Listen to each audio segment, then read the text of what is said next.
Alright, gonna be a little bit of everything going on today. I took last night off of work because I got a bunch of vacation time left I need to get burned up, so I got everything all scheduled out. I got the next 4 Sundays off unless it rains, in which case I'm gonna move a day around because I ain't gonna waste a vacation day on a rain day. But I got both trucks to haul down and get emptied out from last night, and then when I get done with that, I want to run the 8700 down to the house, grease it, clean the windows, get it ready to go for the next time I shell corn. And then that last field I was shelling corn in last night had 2 trees down in it, so we'll probably take the 1600 over there and get those pushed back so that they're out of the way when I go to chop stalks. And I was gonna chop stalks today, but then I got to looking around the house and there's some honeydew stuff that I gotta get done around there. Since it's finally fall, I need to get the air conditioner covered up and some odds and ends, stuff like that. Cause I finally had to turn my heat on 2 days ago. So anyway, I'd really like to be cutting beans tomorrow. I don't know if it's gonna happen, but we had a day of drying Saturday, albeit not a very good day because it was kind of overcast, but it didn't rain. Then we had a good day, a decent day of drying yesterday. It wasn't overly hot out, but it was like mid to upper 60s, and it was fairly breezy. And today's supposed to be upper 60s, possibly a little over 70 and breezy. And then tomorrow you'll have all day while I'm sleeping, and then hopefully by 2:30 when I get up, the dew will be burned off. And if they're under 14%, they're going. So hopefully, now that they got some moisture in them, I won't have that issue. Because as you'll see, that field's kind of green because I was getting a boatload of sickle shatter. And I felt bad about it. I was like, man, that's pretty bad.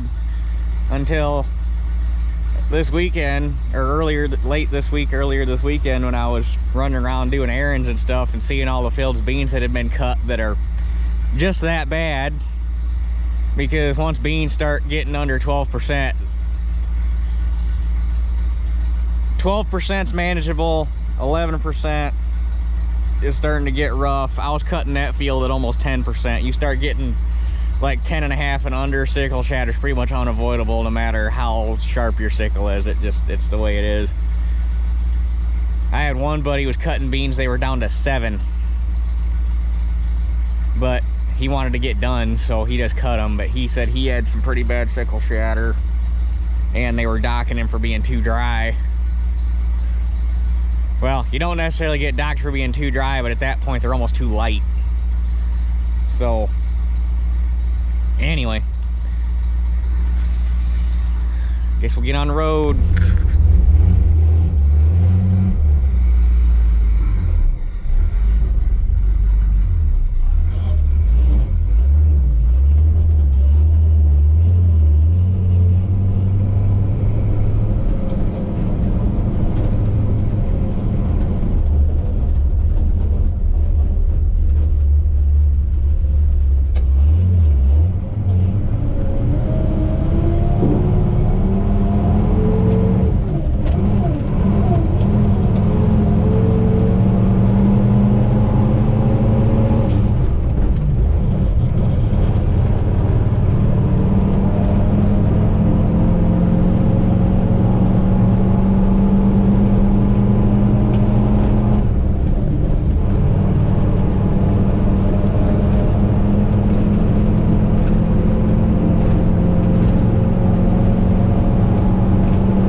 Okay, so final score from yesterday. Not too overwhelming, but we'll discuss that here in a second. So that first field I was in, remember how I said a Farmix is consistent, 140 to 145 bushel an acre. I have got it up to a tick over 150 a couple times, but that's been in an ideal season, and this season has not been ideal. That field, 143 bushel an acre. Told you, consistent. And I am perfectly fine with that. I can make money off of that. And the grain quality was excellent. 56.4 pound test weight, 18.4 moisture. The moisture, with that thing being surrounded by trees, you were gonna, especially now that we're into October, your drying days are getting fewer and further between. Good luck getting it much drier than that naturally this time of year. And then the first load was 55.6, but that was all end rows. So end row is generally going to be lighter just because shaded out and whatnot, various reasons. But that field, perfectly happy with that. The field at my grandmother's, that little 2-acre piece, 94 bushel an acre. Like I said, talked about yesterday, that field, you can only expect so much out of it. It's a little 2-acre sliver that's like 15 rows wide with pine trees along one side and CRP along the other. And I do not know what it is about pine trees, but corn and pine trees do not, well, I know what it is. Pine trees acidify soil. So until them pine trees are gone, you really can't, well, the pine trees, the CRP, it's just not a good situation to have a field in, but I get it for free. Well, I used to get it for free, but that's the grandmother that I rent 10 acres of muck from, and I started paying her for the muck, so I figured I'd start giving her $100 an acre, or not 100. I gave her $100 for that 2 acres just because I feel bad taking it from her for free. It goes towards, she's retired, she's on a fixed income. I do it for her, so, that field, however, usually does grow some excellent beans. That's a good bean field. Don't know why pine trees don't bother beans. Pine trees bother corn. And that field only gets, you know, half a day of sunlight, so it's shaded out half the day for the most part. So, like I say, you can't expect a field like that to grow 200 bushel corn. If it does, great, but it's nothing you can expect from it. And again, the grain quality was excellent. That was a 56.2 test weight, 19 moisture. I was actually surprised the moisture was that low because I tested it a week before I shelled it. It was testing 21. So I was expecting it to be higher than that. So the fact that it was under 20, that was great. I really liked that. And then you have that last 4-acre chunk I was in. That one only went 84. That was a little disappointing. However, I have had that field go 25 bushel an acre before. Actually, I think it was 22 bushel an acre before. It's been a while ago, but I put I can't remember what I was planting at that point. I can't remember if it was a Pioneer. I'm pretty sure it was a Pioneer hybrid. I'm pretty sure that was back when I was still planting Pioneer. I think that was actually the last year I planted Pioneer because the dealer pissed me off.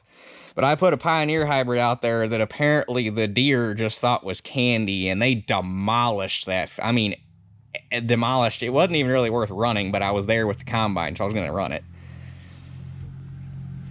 But, so, like I said, that field I get really cheap. I'm not anywhere close. I get it cheap. That's all you need to know. And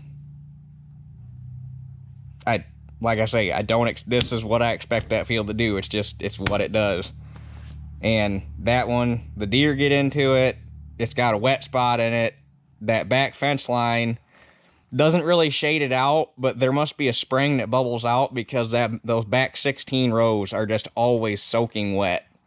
So they never really come up because they always have wet feet. This year, they came up because I've kept a decent eye on that field. They came up, but then we started getting all that rain in the summer, and then they drowned out. And normally the deer stay in the end rows. Well, there was no end rows this year, so the deer came up into the long rows and ate all that out. So that hurt me even more, because normally the long rows is where yield is. So, like I say, to the big time operators that used to saying 250 bushel an acre, 84 bushel an acre is nothing. However, you got to look at it from this perspective of what the field is, the location, what's going on. Is 84 bushel an acre great? Is 84 bushel an acre a practical number to expect off of a field like that? It's a little on the low side. I'd like to see it at least 100, 110. But for the year we had, and the fact that that field has wet feet. Now, that being said, would have been the east long rows against, well, I didn't actually get any video shelling the long rows. The east side of that field is all long rows, and there's a horse pasture and stuff there.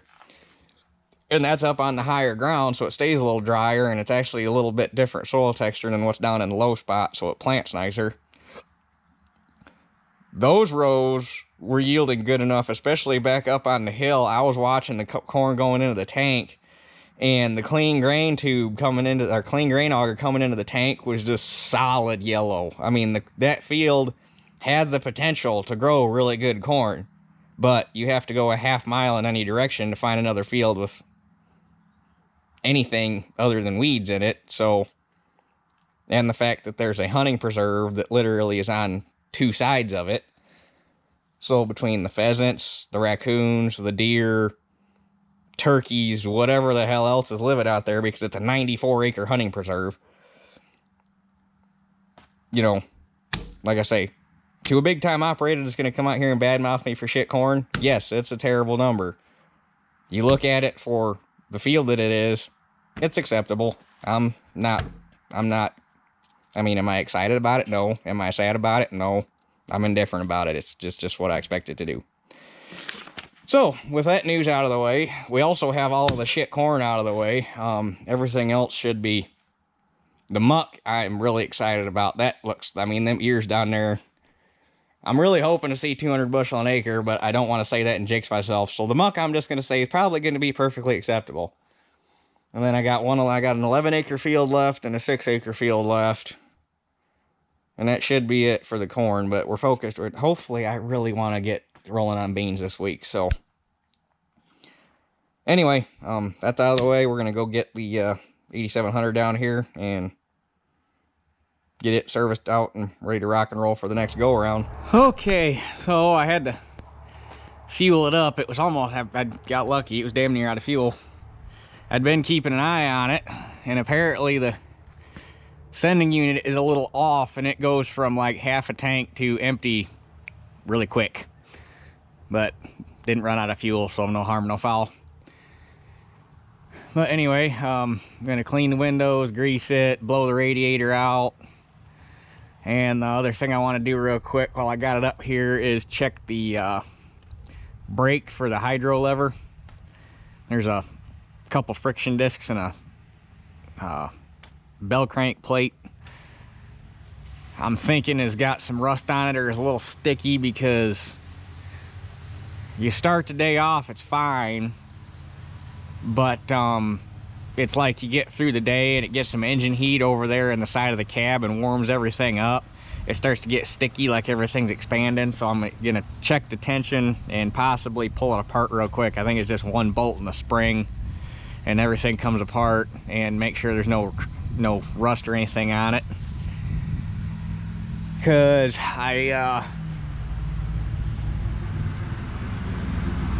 the last video I did of shelling corn, I got done with that field and I had damn near no reverse left.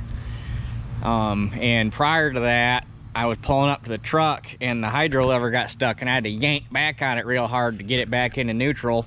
Apparently when I did that, I cracked the hydro lever and started to bend it backwards, so I was losing my reverse because the lever kept bending back a little more and a little more. And you'd pull it back in the slot and it would just pull it into neutral. It wouldn't pull it into reverse. So, but I already got that fixed. I tore that apart the day it happened and got it taken care of, and the lever and everything, that's all fixed. But I want to pull that brake apart. So anyway, I'm gonna grease it real quick. We'll get the windows washed and do that. And that's all I gotta do to this for today. So, yep.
Okay, she's all greased. The windows are clean, radiator's clean, the air filter's clean. Tank's full of fuel, ready to go. But I want to address this. This is the brake for the hydro. There's a little arm, the lever and everything's up in here obviously, and then there's a little arm that connects it here, and then this bell crank, and then it goes to the cable that goes obviously down to the hydro motor. But I'm thinking that's a little stiff from sitting, so I am going to hopefully pull that apart real quick without too much trouble, and see if it's crusty or if it's just too tight or what all we got going on in there. So we will catch you here in a second. Well, there's the friction disc, which appears to be physically attached to this plate. This plate just goes in there and is trapped in that corner so that it can't turn. But I don't know what you guys think, but to me that looks just a tad bit crusty. So I'm gonna have to take them pins out. I'll take that, disconnect everything, pull that out. We're gonna sand it, get it smooth again, buff this guy a little bit, get the nasties off of it, get it smooth again, and put it back together, and hopefully it'll work a little smoother. All right, took some emery cloth, cleaned up the face of the bell crank, and cleaned up, same emery cloth, cleaned up both of the brake facings. And now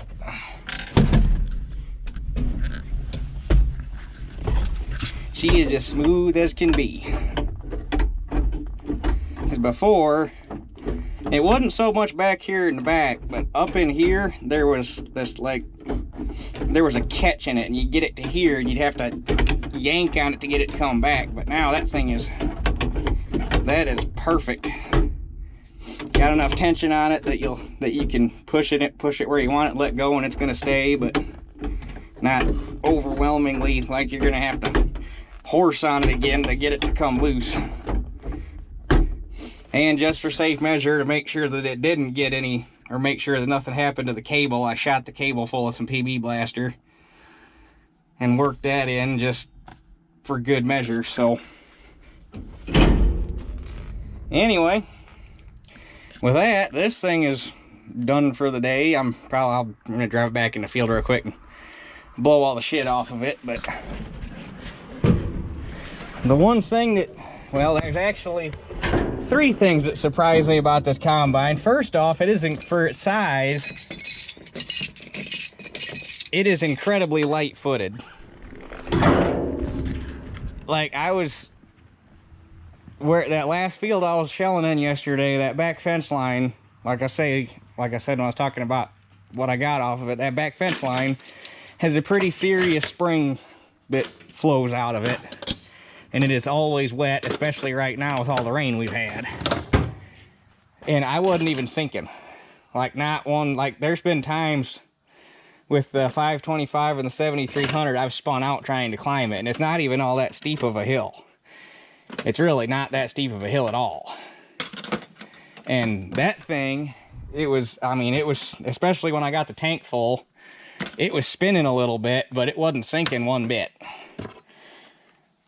And if I had some not smooth tread rear tires on it, well, they're not really smooth tread, but if I had something on the back that would actually spin when the ground got soft instead of skidding, because that's all those things do. They get a little bit of mud balled up in front of them, and then they get mud balled in the tread, and then they skid. They don't turn. Which is the problem with diamond tread or 3 rib or 4 rib or whatever kind of tire you're getting. So that's what we got going on. Or so it's incredibly light-footed, which surprises me, because yes, it's got some pretty decent sized rubber on it, but that's still not the biggest tire you can get on that combine if you really wanted to. Second, it's actually fairly easy on fuel compared to the 7300, which is just 15 less horse. I shelled, about 10 more acres on the same size tank of fuel, and I did it faster with that than I would have with the 7300. So mostly probably due to the fact that that thing's not working nearly as hard, so it doesn't have to use as much fuel, even shelling the same 4 rows. And then the other thing, what was the other thing? There was 3 things. Light-footed, easy on fuel. I just had all 3 of them, and then I started putting tools away and forgot.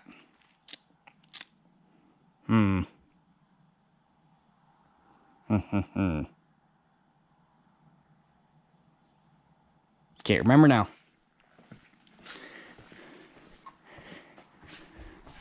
I'm sure it'll come to me at some point. Oh, I was worried that it was going to be kind of a pain in the ass in the small fields I got with a machine this big, and it's really not. I mean, for its size, it's actually kind of fairly nimble. I mean, it's not as nimble as the 7300 because the wheelbase is obviously longer, but it's really not that bad, honestly. So I like it. It's a good combine. It's a nice combine. But anyway, oh, okay, so I guess I remembered the other thing. So there's 4 things that surprised me about it. It stays surprisingly clean. Granted, I'm not cutting beans, so there's not bean dust, but there's corn dust, there's bees wings, there's silt, there's leaves. It doesn't really get an overly abundant amount of trash piled on it anywhere. The engine compartment stays nice and clean, out other than a little bit of dust, which you would expect. There's no leaves or anything up in there. I mean, it doesn't collect very much shit. which is nice because the less shit you have on it, the less of a fire hazard it is. So, yeah. But anyway, run this out back. I'm gonna blow it off, park it. We'll grab the 1600, go push some brush, and that'll be it for the day. I'm just gonna take the bucket instead of the grapple because A, there's not that much to do, and B, the grapple works great if you gotta pick shit up and carry it. Not so much if you gotta push it because it just gets wedged. What we need to do is get a plate made that lays in here and covers up this back part, like down to here or so that shit can't get through the back. Either that or get plates made that cover, actually that might be better, get a plate made that covers from here to here and basically covers up the back so that shit can't go all the way through the grapple. Because that was that's how I broke our quick attach twice, is shit would poke through the grapple, get underneath the latches, lift the latches up. Next thing you know, you've only got one side latch. You go to roll back on something and it pops out of the hook and it's not pretty. So, long story short, bucket better for pushing, grapple better for carrying.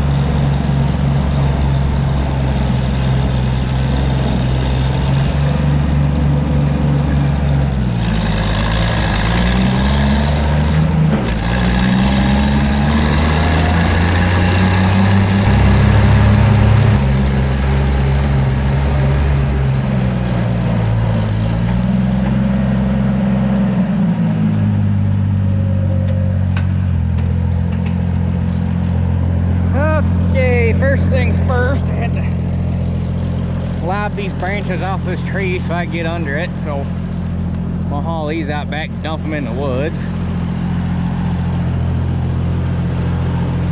Yeah.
almost lobbed those up with a chainsaw last night and got them out of the way by hand, but I looked at all that skeletonized corn with not a single ear on it, and I'm like, you know what? I'm just gonna make my own rows and not worry about it because I'm not losing anything. And I'll come over here tomorrow with loader and push them out of the way.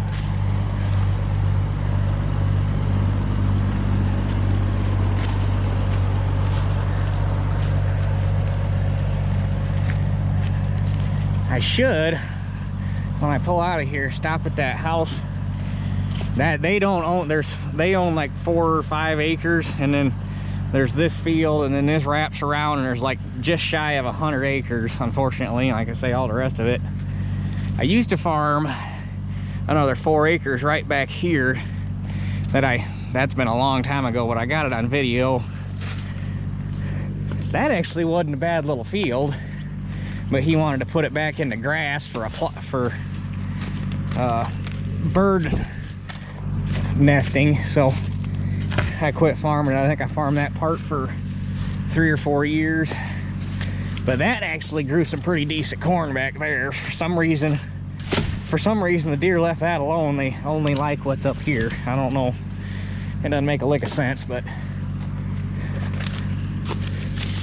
yeah.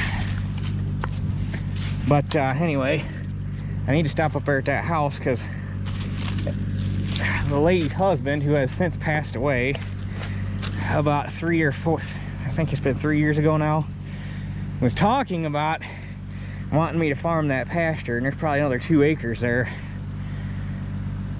if I could clean it off, and then that would actually might make this feel a little bit more worthwhile if I could clean that off and farm over there. But I should stop and see if that's something they'd still want me to do, because now that I got the Mini, that's actually a doable job. It's just like a little bunch of little scrub bushes and shit. I can pile them up and burn them, rip that fence out, and farm all the way over to the other side of their property line. Like I say, there's at least an acre and a half there, because it kind of, there's a square that goes back and then it hooks up front just a little bit, but that would make this field bigger. But I should, like I say, I should stop and talk to them. Okay, that's done. We'll cruise up this fence line here real quick, see if there's anything else. I don't think there is. At least anything worth pushing. There was one little tree I had to cut the top out of. Well, there's that piece right there I can push back. We'll cruise up it real quick, see if there's anything worth pushing back out of the way or not.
this field needs, but he also doesn't really want me doing a whole lot of fence row cleaning back here because of what he does. So that's about all I can do.